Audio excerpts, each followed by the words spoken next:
Welcome to Previously On, a podcast series created to help you through some of the most complex yet brilliant television ever made. Game of Thrones Season 2, Episode 8, The Prince of Winterfell. In the north, an expectant Theon watches in confusion when the gates of Winterfell open to a small group of soldiers led by his sister Yara Greyjoy, rather than the substantial reinforcements he needs to hold the castle. When Theon questions his sister, he's met with ridicule rather than respect, and told that his father, Balon Greyjoy, has sent her to bring him back to the Iron Islands. Theon, however, has different ideas and states his intention to hold Winterfell. North of the Wall, Ygritte offers Jon as a gift to the Lord of Bones, a fearsome wildling raider who wears a giant skull instead of a helmet and armour made of bones. But with the Lord of Bones already having a prisoner, he's got no need for two crows. A crow is what the wildlings call the Night's Watch due to their black uniforms, and orders Jon to be executed. Ygritte fights Jon's corner, stating that Mance Rayder, king of the North beyond the Wall, will want to question him and decide Jon's fate himself, finally persuading the Lord of Bones with the mention that Jon is Ned's bastard son.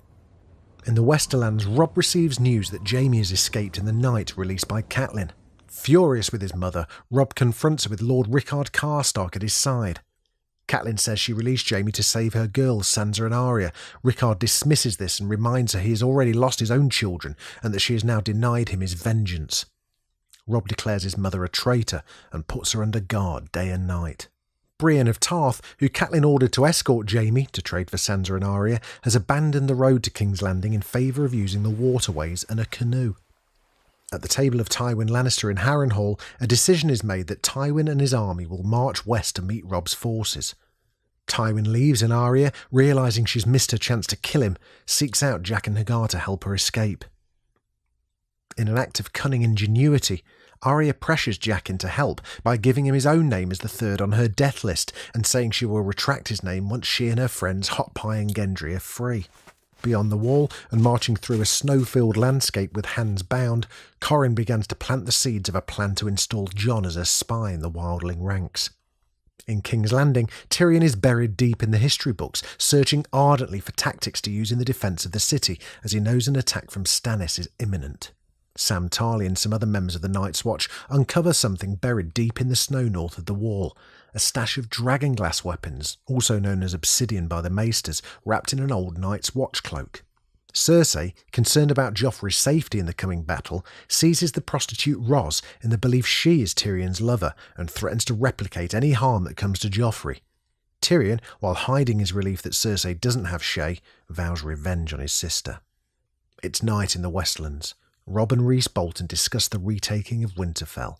Rhys states that his bastard son, Ramsay Snow, is only a few days' march from the northern stronghold. Robb tells Rhys to get word to Winterfell that any Ironborn willing to surrender will be allowed to walk free, with the exception of Theon Greyjoy. That night Robb sleeps with Talisa, ignoring his promised betrothal to a daughter of Walder Frey, the deal they struck earlier on in order to cross his bridge. At Harrenhal, Arya's escape plan is underway.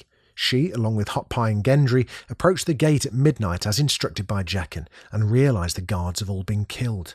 They escape. Tensions are high in Qarth as Jorah pleads with Daenerys to leave her dragons and flee the city, as to stay will mean certain death. But Daenerys is adamant that she will not leave her children, as she's now taken to calling the dragons, and requests that Jorah take her to the House of the Undying to rescue them. At Winterfell, Maester Luwin catches sight of Osha sneaking into the catacombs and follows her. She tells him how they reached the farm but then doubled back, thinking that within the walls of Winterfell would be the last place Theon would look for the boys. They consider that it must be the farmer's boys Theon hanged and burnt, saying Bran must never know, as he would only blame himself. Bran heard every word.